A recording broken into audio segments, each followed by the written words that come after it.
And she's right here. Please welcome Dr. Britt Baker, D.M.D. On your feet. Let's hear it. Yes. D.M.D. Oh, yeah. You deserve it. Yeah. You deserve it. You deserve it. Thank you, guys. Thank you. Thank you. Welcome. It is so nice to have you here. So happy to be here. There's people, there's fans. I forgot what everybody looked like. Great. Wonderful. So I know these folks have a lot of questions. You want to jump right in? I hope so. Yeah. Who's got the good ones? They're all over. All right, okay. let me work my way over to you. Once guys again, here. thank you for coming. It's Yeah, so thank nice. you. I lost my voice from talking to all of you today, but it's okay. If I'm gonna lose my voice, that's a good way to do it. Well, I'll give you more volume. Brett, I'm a big fan. My brother and I, we live in Maryland. We flew down to Jacksonville for Double or Nothing. That was an incredible match. You had Rashida. I thought that could have been the main event of the entire show. It was such an incredible performance. Congratulations to you winning the championship. I'm so happy. One more thing, just a question is, how did you and Rebel kind of become friends and kind of become like, could you have such like great chemistry in the ring and stuff? How did that come to be? So we started filming a lot of vignettes off-site when the pandemic started because we couldn't get together to film. And I started doing these promos called Rules of Being a Role Model. And Rebel lives in Orlando, so she was just like the local makeup artist. She's one of my good friends too. But we started using her as Reba, as just like the makeup artist that I could bully. And it was so good, and fans just loved it. And we have such good chemistry because we're like best friends. So it was just something that Tony Khan was like, we got to stick with this because it works. And she's fantastic. We love Reba. Okay. Right, here's another question. Oh my God. All right. Oh shit. I'm a DJ. I should know how to do this better. I'm sorry. Hi, Britt. So first of all, I thought it was awesome how you hugged Izzy and told her that she hugged a real world model instead of Bailey. So good for that. Here's my question. So if you could face any woman, past or present, that you haven't faced yet, who would it be? Oh, I think, speaking of the devil, probably Bailey or Sasha. It'd have to be one of them because those are two of like my role models that I watched when I was first training to be a wrestler. So that's something, but I mean, that's 5 years ago. So that's when I was training, they were main eventing NXT TakeOver. So that was when the tides were turning. They kind of paved the way for my generation of wrestling, even though they're still in my generation. They came before me. Okay, another question right here. Hi, Britt. I just wanted to know what made you become a dentist. You're really good at like wrestling and everything like that. And your match with Thunder Rosa was one of the best women's matches I've ever seen in my entire life. So what made you become a dentist? I actually started training to be a professional wrestler when I started dental school. So they came at the same time when I was in Pittsburgh, actually. I would go to Pitt Dental School and then go train in South Hills in like a warehouse in a wrestling ring. And I didn't tell my family about it for 6 months because I knew they were going to not be okay with it. Turns out now they're okay with it, but they weren't at first. But I didn't choose one or the other. I kind of chose both at the same time. Another question here. Is it hard for you to kind of juggle the two, having a practice and all the demand that the wrestling puts on you? Oh my gosh, yeah, because they're so different with the challenges, like entertainment and wrestling in front of, millions of people at home and thousands of live fans is stressful, but it's an adrenaline rush. But then I always say like dentistry keeps me grounded because it's like real life problems and people with health concerns and like fighting health insurances. It's very real, but still very challenging obstacles that we fight every day. So, and the time management is a whole other ballgame because during a typical week of just doing both, I fly out of Orlando. I work Monday, work Tuesday in the dental office. Tuesday night, I fly to whatever city we're going to. We have Wednesday night Dynamite, and then Thursday morning, 5 a.m., I have the first flight out of that city, and then I go right back to work at the dental office. So, I mean, I'm nonstop on the go. Not to mention I have to go to the gym, I have to train, I have to watch wrestling. So my social life is limited, but I still manage to have fun. What's more satisfying, winning the AEW Women's Championship or taking out an impacted wisdom tooth? I I mean, it's some of those extractions are tough, and like you think, I just when I'm about ready to give up, I always like, all right, I'll give this another 2 minutes, and then I always get it out. I've never had to like actually refer a full extraction out, knock on wood. But winning the women's championship is probably right now. It's a little bit ahead of the game. And a question right over here. Are any of this like stunts you do, are some of them fake or some of them real? So wrestling is just as much Game of Thrones with storytelling as it is UFC fighting. It's very much a combat sport. It's just telling a story on top of that. So you can interpret that however you want. Okay. Over here. Hey, Britt. Obviously, growing into the wrestling business with AEW, you had several independent stops, AIW, IWC. How did those really help you become the wrestler you are? What lessons did you take from there to now at AEW? I mean, I really learned everything there aside from like TV wrestling. My fundamentals, interactions with the crowd, forming relationships with the fans. Just everything came from both Pittsburgh and Cleveland. And it's, both of those in their own different ways are home to me because that's where my first exposure to wrestling was.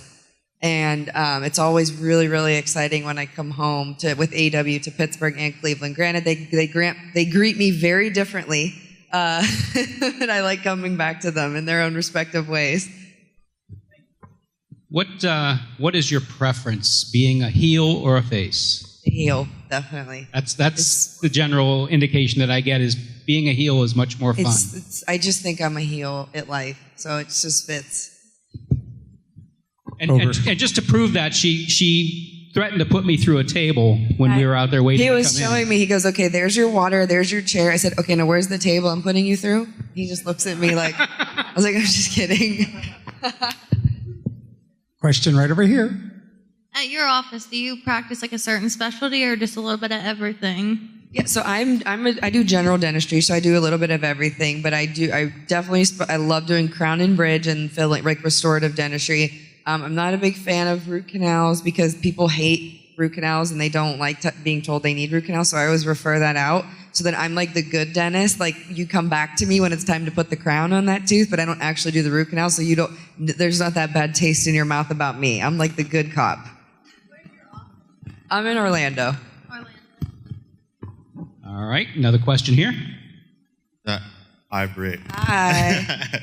So I was at your last Ring of Honor show in Pittsburgh which was like before AEW was like officially announced, and I believe, I could be wrong, I believe you were like the first female talent that was like signed as to the roster. So I wanted to know, like, were you approached about joining AEW? And I just wanted to know, like, how long did you know in advance that was what you were going to be doing after the Ring of Honor days were over? Yeah, so I never officially signed with Ring of Honor. I was just doing a lot of work with them at the time. And both the Bucks and Cody kind of were like saying behind the scenes, don't sign anywhere. But like wouldn't really say what. And it was kind of weird. And then you heard like rumblings that something might be starting. And I was definitely like talking to WWE at the time too, off and on. But then it was Brandy and Cody came to me about, Tony Khan and AEW and this and that. And it sounded too good to be true.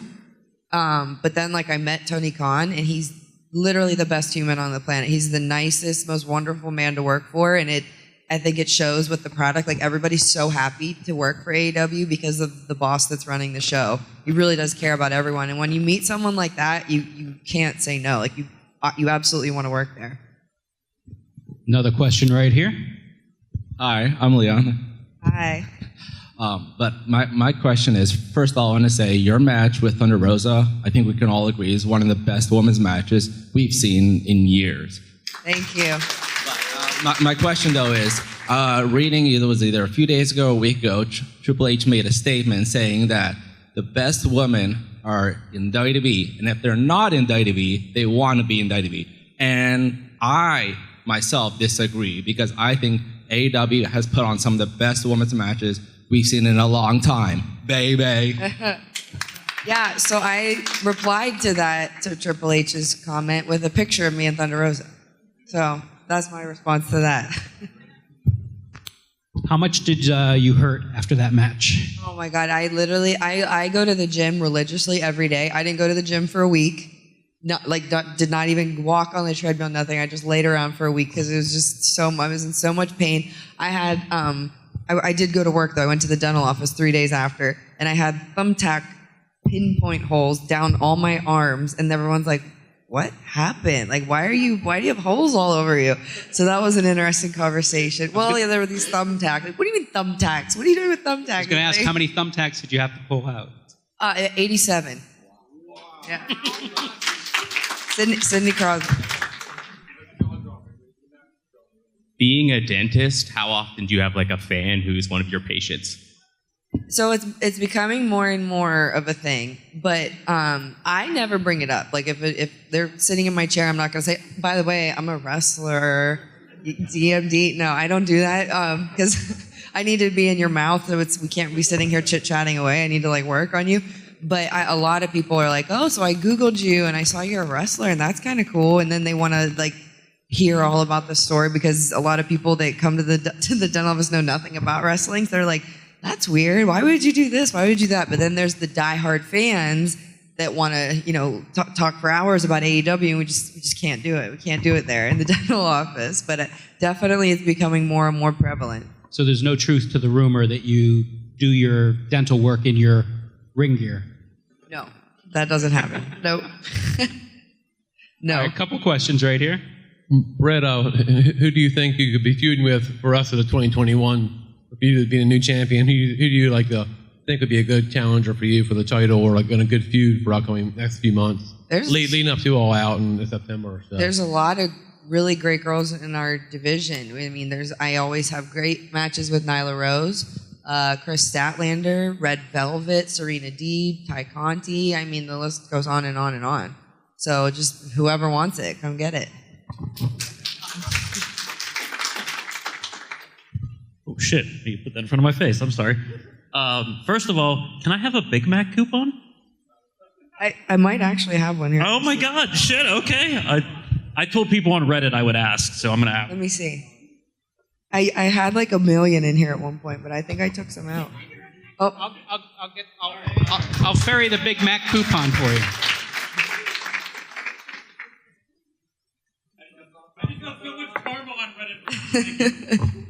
No, but serious question. How awesome is Tony Schiavone? Oh, one of my best friends. We're literally one of my best friends. He was just texting me, actually. We FaceTime all the time. We talk on the phone every day. We like text. We're literally best friends. And it's so much fun when we get to do anything on camera because we just goof around and act like we do in real life. I just bully him around and he takes the abuse because he loves me. So it's a lot of fun. Right here. Hey, Britt, how are you?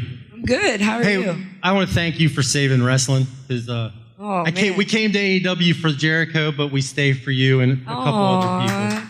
Thank you so much. I don't think you need to put women's in front of best matches we've ever seen. It's just one of the best matches we've ever seen. Thank you. That means a lot. Okay, and my friend gave me a whole list of questions that include things like Danhausen's teeth jar, which I don't know anything about. He said maybe you did. But I was just wondering, maybe at some point you're doing a lot of cross promotion. You got a new guy last week over there. I believe it's Andrade. I'm not sure if I'm saying that right because I don't know WWE at all. Yeah. I've never seen your man's matches. But it seems to me maybe you have an intergender match set up now with the other side. There's possibility maybe you could do something like that.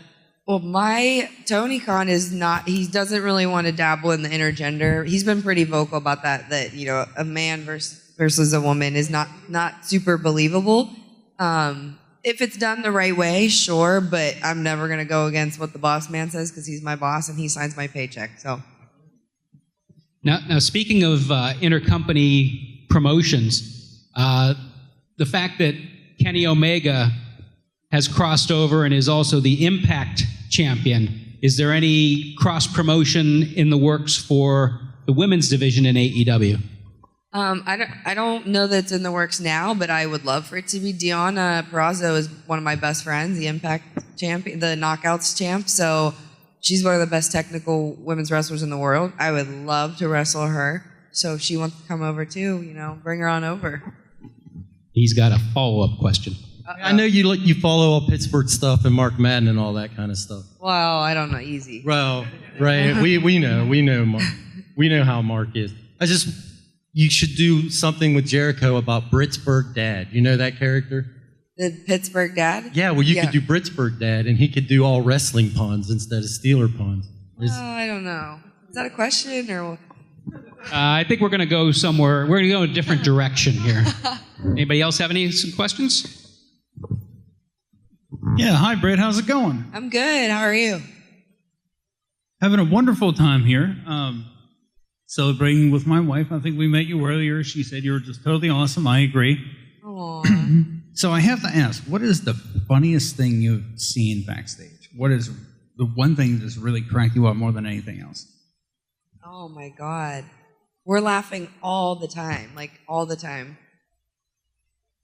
I'm going to have to come back to that because I need to think really good about that because any time me and Tony Schiavone have to do any type of video, like a vignette or a promo package where we're off-site, we're always getting into trouble and we're always laughing. Like when we did the thing at the spa where we wax his chest. So we go to sit down in the pedicure chairs and he just knocks over the vase. There's a flower vase and just smashes it. He's getting yelled at the whole time. He's walking around barefoot. They're like, Tony Schiavone, you have to wear shoes. You can't break the flowers. You can't do this. So something like that, but I'll think of a better answer. We got a question then right here while you're thinking of that. Okay, so in the last week's episode of Dynamite, when you're getting your celebration in the ring, Nyla Rose walks out. Do you think she's going to try challenging you for the belt within the coming weeks? So, to my knowledge, she can't just challenge me. She would have to be ranked #1 contender.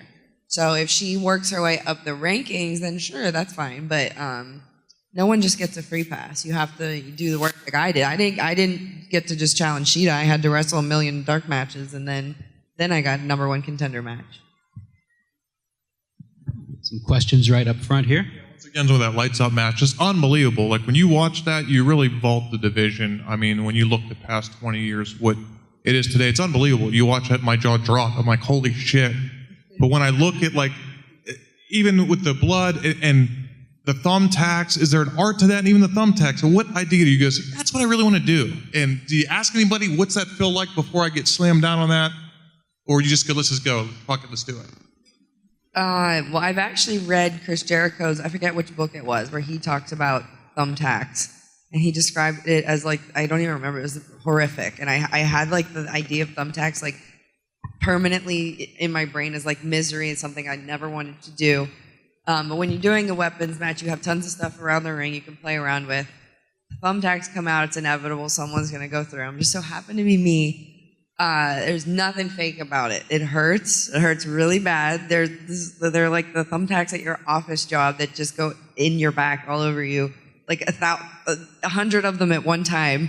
And then after that, they're in the ring. They don't just disappear. They're laying all over the ring that you still have to wrestle in. So you're getting them in your hands and your legs all over the place. So is there an art to it? No, it just freaking hurts. Another question up front here. What's the worst injury you had? Wow. Last year was rough for me. So I had a really bad concussion, which took me out for a good month. And then right after that, the broken nose sucked, but I think as far as what I felt was really going to take me out of the game was when I broke my leg.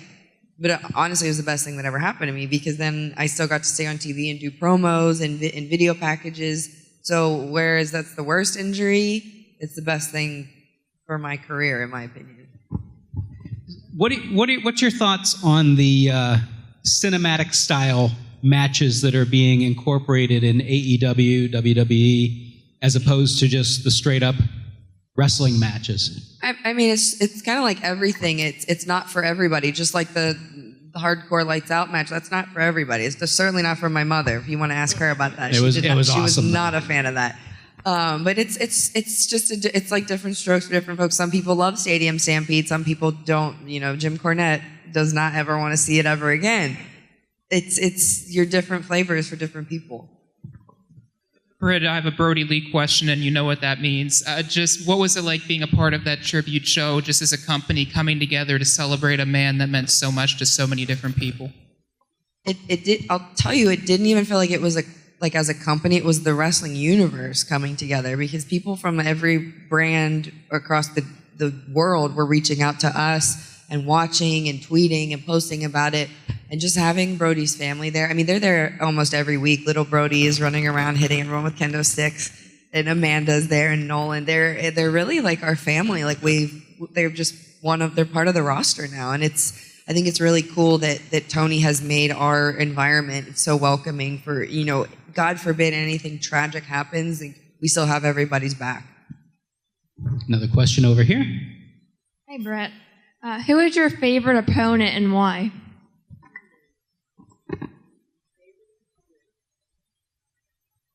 I mean, it's going to have to be Thunder Rosa, just because it's every Batman needs the Joker, and I think I'm her Joker. So we need each other to tell a good story, and we need each other, the good versus evil.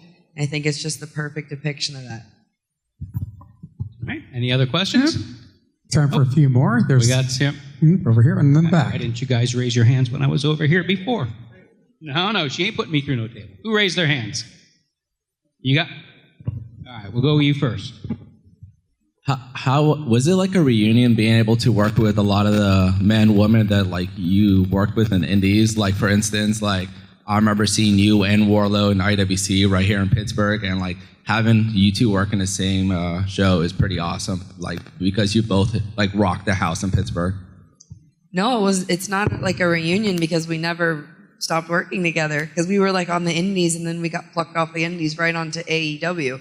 So it's like we never left. So it's kind of, especially with Wardlow, we've been on this journey from day one at IWC and, you know, Elizabeth, PA, Pittsburgh. So it's really cool that our journeys are parallel with each other. Okay, so when I was at your table earlier today, I was actually wanted to ask to see if the belt was as heavy as it looks now that it has a different plate on. I want to know how heavy it is. That's all. It's heavy. I don't know how heavy it is. Do we have a scale? We can weigh it, but it's heavy. It's deceivingly. If anybody, I don't know, a couple of you held it up, but like this thing's heavy. Yeah, it's a lot bigger than the last one. Last one was a little too small, but this one it's heavy. I don't know how much heavier we could go with the female title. All right, we're back here with a question. How did you approach ring psychology in and out of the ring, especially with COVID and not being in front of a crowd? How was it? Was it more difficult to tell the story without the crowd, or Yeah, it's brutal, because you don't have the fans that you're relying on to tell you if they're understanding the story or not. I relied a lot on the cameras to tell my story of being the villain. I always make ugly faces in the camera. I think I'm getting pretty good at it. To really find that red light where it is. But yeah, you really have to rely on your coaches to help you make sure, this is what we want to do. Does this make sense? Does this not make sense? But now it's to the point where we have, it makes me even more nervous to have fans in the stands, because it's like you're on a first date all over again. It's like, oh my gosh, I forget how to even approach these people as far as a performer. But it's long overdue. And I just wanted to say, seeing you win the title was awesome, because I lost my dad a month ago, and it was a nice escape to forget and watch you win. And it's been really hard. Thank you. Oh, well, thank you. Thank you so much. Got time for a few more? Or not? Just raise your hand. Oh. Okay, back up front. Okay, we'll nail these three. You'll be headed back to your table for just a bit to do some signing? Yeah. Okay, yeah. So if you haven't had a chance to ask a question, or just make sure and hit her table up, she'll be here all weekend. I'll be here all day tomorrow. And all day tomorrow. All right, we'll start with this guy. Gonna sound like a creep, but do you have plans for tomorrow night? My mom and dad are coming into town. All right, creep. What about the IWC show? So I would love to get over there. I'm here really late until tomorrow, so I'm gonna try to make my way over there, or at least to see some of the guys after, because a lot of them I still keep in really good touch with, and my best friends. But I'm not on the show. I promise you, I'm not on the show. Okay. All right, over here. Hello. Okay, who do you think is the next local person who will be a superstar in AEW?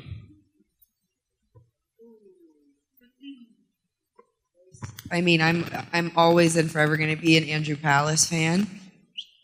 Spencer is really good from IWC. Man, there's so many good people around this area. Lee, he is absolutely wonderful. So you really got to keep your eyes open for Pittsburgh wrestling. We could go on forever about all the talent in this area. All right, now before we get to your last question, did you have time to think about the funniest Oh my God, thing no, that I happened? haven't been even thinking about it. I'm sorry, I have to think about it. You guys have to come stop by my table tomorrow, and I'll tell you the funniest thing that it's probably not going to be appropriate anyway. So there you go. Just stop by tomorrow. All right, last question for Dr. Britt Baker, D.M.D. Hi, Britt. I really like the waiting room segments. Whose idea was it to come up with those, and will there be any more? Yeah, that will be brought back. So we actually have to change the set because we're going to be on the road again traveling, and they're like giant. It's like a whole room. They built a room. We had a lot of downtime in Jacksonville, so they can't take that on the road with us. But it was Cody's idea, actually.